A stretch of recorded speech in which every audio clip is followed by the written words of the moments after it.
Merci de m'avoir invité ici, dans cette magnifique ville de Québec, pour vous parler, vous adresser la parole ce matin. Ce que j'aimerais faire, j'aimerais regarder trois choses ce matin. Il y a une question qui a été posée dans certaines études importantes sur les hommes et les masculinités.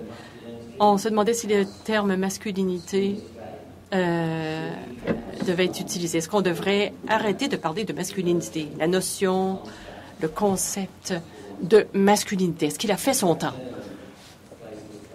Et on a dit aujourd'hui la masculinité a permis de développer cette concentration mise sur l'homme. Maintenant, est-ce que ça servait à quelque chose?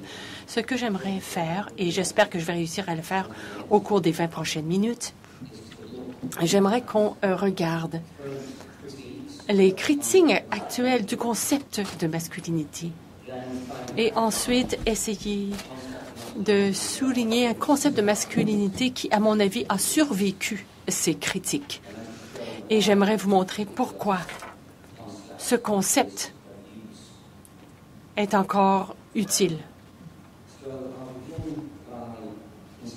Je vais commencer par regarder les critiques qui sont faites au terme masculinité. Qu'est-ce qu'on en dit?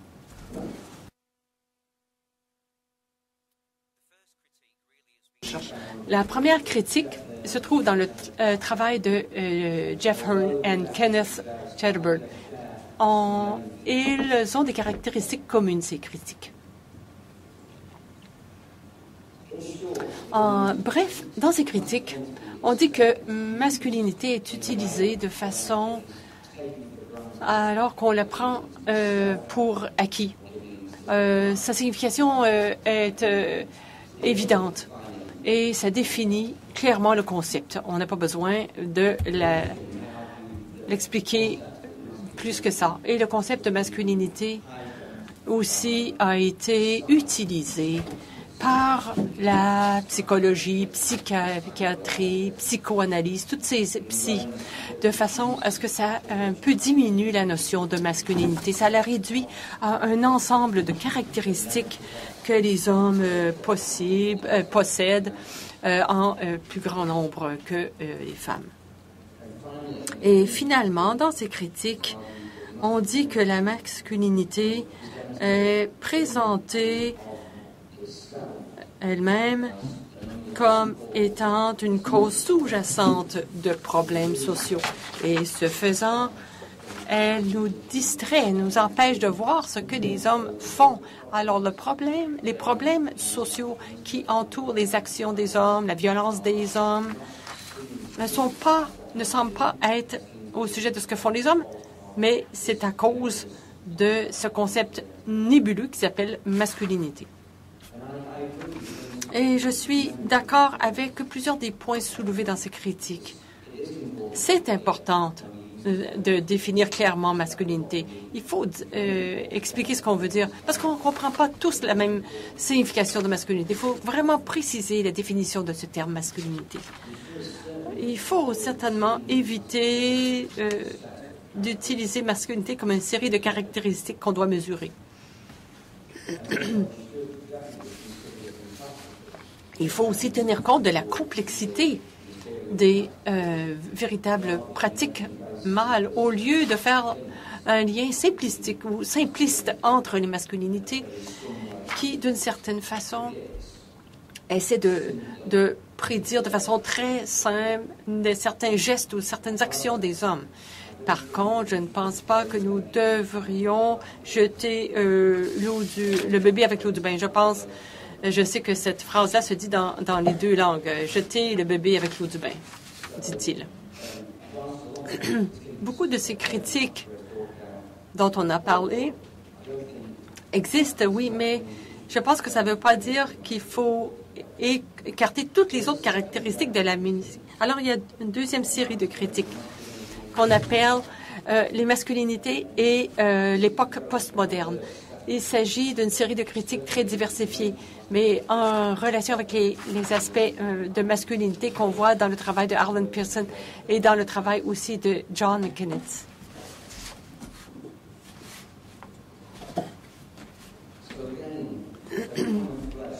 Donc, il y a un fil conducteur dans tous ces travaux. Tout d'abord, la masculinité. Ils disent que ça résume les caractéristiques des hommes.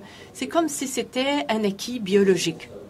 Et ça crée aussi une unité qui est fausse. C'est des tendances d'homogénéiser. On pense des hommes comme si tous les hommes étaient les mêmes, étaient pareils. Alors que, disent-ils, et à juste titre, qu'il faut aller au-delà. C'est un peu plus fragmenté et aussi multiple, cette masculinité. Relié à ça, il y a cette notion de masculinité qui homogénise l'homme, mais aussi qui polarise les enjeux, les problèmes entre les hommes et les femmes et crée ce binaire, faux binaire entre les hommes et les femmes. On dit également que la masculinité comme telle existe seulement dans les discours.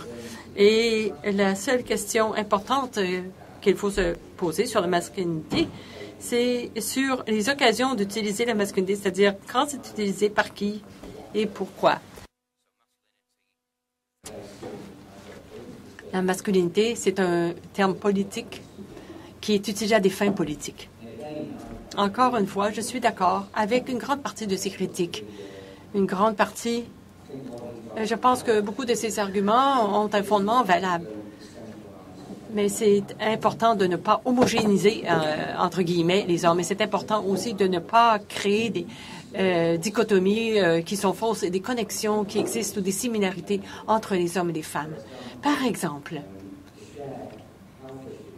ces enjeux de santé entre les hommes et les femmes autochtones, il ne faut pas créer des liens communs entre tout cela. Les hommes et les femmes, souvent, ont des points en commun. Souvent des groupes d'hommes et de femmes ont des points communs plus que dichotomiques.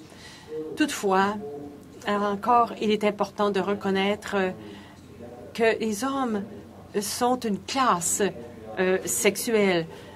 Donc, c'est comme un élément, une unité, et la représentation et l'impact de tout cela est important. Il est vrai que les discours en soi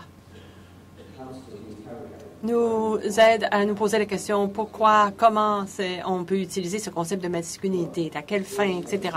Mais aussi, c'est important de reconnaître et de mettre, si on met uniquement l'accent sur les discours, ça nous éloigne de la matérialité et aussi les liens entre l'homme et la santé. Dernier domaine de critique au sujet de la santé, c'est la masculinité et la santé. Et j'ai parlé à John McDonald hier soir et sa présentation est un peu l'antithèse de la mienne.